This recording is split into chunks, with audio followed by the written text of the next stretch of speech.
touché de votre réaction et je trouve que c'est important que ce soit vous qui ayez pris l'initiative de ce rassemblement, vous, nos amis de la mosquée, comme tu l'avais fait, Farid, en 2016, lors de l'assassinat du père Jacques Hamel à Rouen. Tu nous avais dit il faut qu'on y aille ensemble. On avait pris 2 voitures et on était allé passer une journée là-bas. Ça avait été un moment très fort pour nous tous, pour nos communautés. Et aujourd'hui, c'est la même chose. On se disait en venant à quelques-uns que ça serait peut-être bien, mais on n'en a pas encore parlé, ça serait peut-être bien qu'on puisse se dire les uns aux autres, par des interviews, par 1 ou 2 rencontres, comment justement nous traitons la représentation de Dieu, du divin, la représentation des prophètes, des saints dans nos différentes religions. Parce que même entre catholiques et protestants, c'est pas la même chose. Nous nous représentons beaucoup, les protestants beaucoup moins. Ils sont plus près des musulmans et des juifs que nous, de ce point de vue-là. Donc ces différences sont vraiment intéressantes.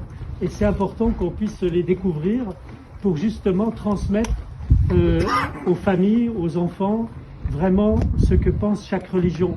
Et de pouvoir ainsi se comprendre et se respecter. Et puis cette année, on avait pris comme thème les droits de l'enfant, à l'occasion des 30 ans de la Convention de l'ONU des droits de l'enfant.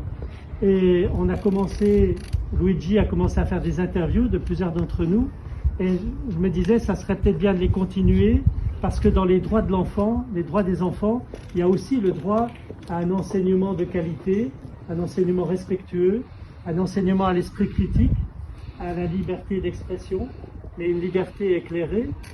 Et je crois que c'est peut-être ça qu'on devrait pouvoir nous apporter dans le débat public. Et si on arrivait à se dire que dans chaque religion, il y a la même démarche de ce point de vue-là pour les droits de l'enfant, on pourrait apporter quelque chose au-delà aussi de Bussy. Inch'Allah. Est prioritaire et que la barbarie ne passera jamais.